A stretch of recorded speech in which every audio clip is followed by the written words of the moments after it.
Ebbaluwa ya Peetero ey'okubiri essula 2. Nga bwe waaliwo abalanzi ab'obulimba mu bantu ba Katonda, ne mu mmwe bwe walibaawo abayigiriza ab'obulimba.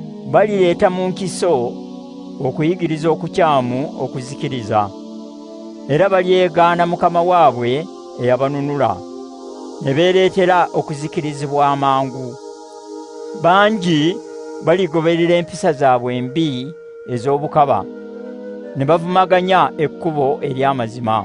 Olw'omululu gwabwe balifuna amagoba mu mmwe nga bakozesa ebigambo eby'obulimba. Omulamuzi yamala dda okwetegeka okubasalira omusango okubasinga, era oyo okubazikiriza tasumagira. Katonda teyasaasira bamalayika abaayonoona, wabula yabasuula mu lukonko emagombe, n'abasibira eyo mu kizikiza okutuusa lwe balisalirwa omusango. Era teyasaasira nsi ey'edda, wabula yaleeta omujjuzo ku nsi y'abatamussaamu kitiibwa. Nowa eyakubirizanga abantu okuyisa obulungi, Katonda gwe yawonyaawo n'abalala 7. Katonda yasalira ebibuga Sodoma ne Gomora omusango, n'abizikiriza n'omuliro, n'abifuula ekyokulabirako eri abo abatalimussaamu kitiibwa.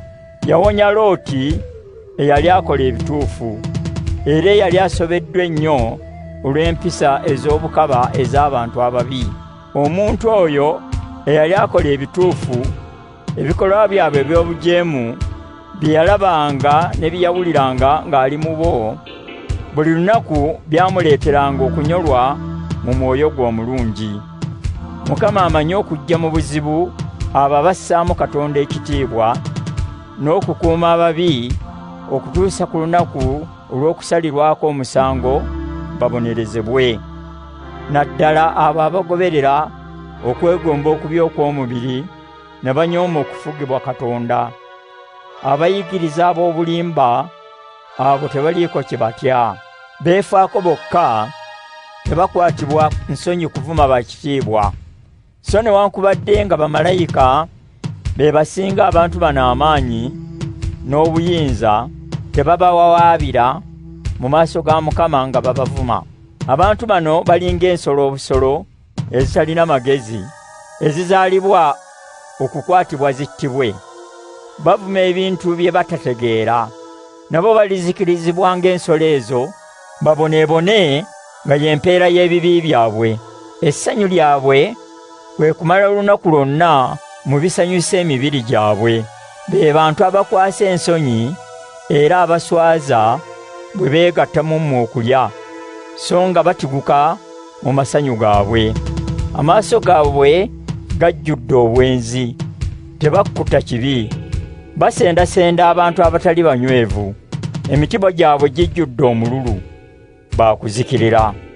Baaleka ekkubo ettuufu ne bawaba, ne bakwata ekkubo lya Balamu omwana wa Bewoli, eyayagala okukola ekibi alyoke afune empeera, kyokka n'anenyezebwa olw'ekibi kye.